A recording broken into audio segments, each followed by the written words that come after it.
जय जगन्नाथ। एबे आसंतु जानिमा मासिक राशिफल 1 अक्टोबर 2024 ठाରୁ 31 अक्टोबर 2024 यानी सन 2024 मसीहा अक्टोबर मासटी केमिति कटिबो। जो व्यक्तिंकर राशि होची धनु राशि।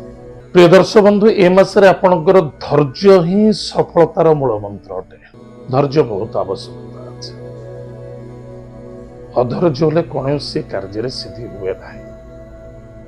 प्लानिंग अनुसार कार्य करिबा एवं सरल सुंदर एवं केमिति कार्य को सरस रूप में नहीं जिबा सेथिमे प्लानिंग अनुसार कार्य करिबा बहुत आवश्यकता अछि।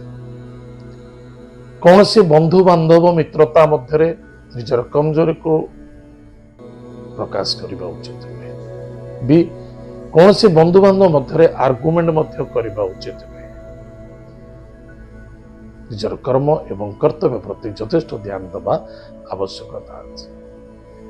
ए मासरे व्यापार वाणिज्य क्षेत्र में यथेष्ट सफलता देखा जाउछि।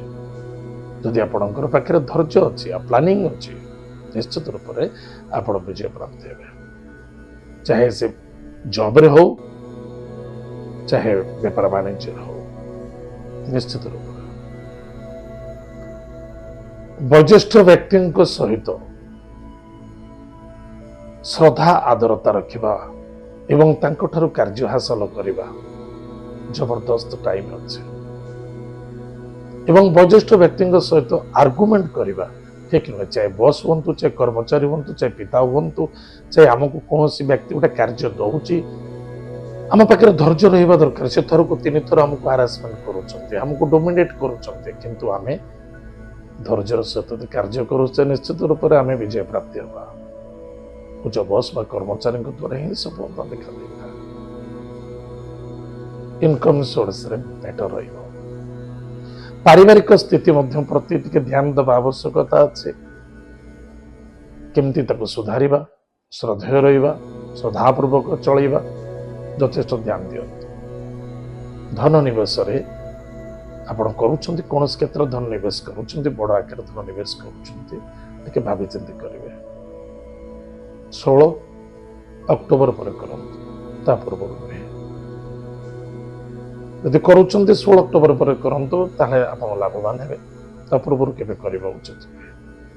आ जदि भी करूछंती बाध्यता अछि आ किछ उपाय नाही ताले आपणकर जातक अनुसार शुभ मुहूर्त शुभ समय शुभ दिवस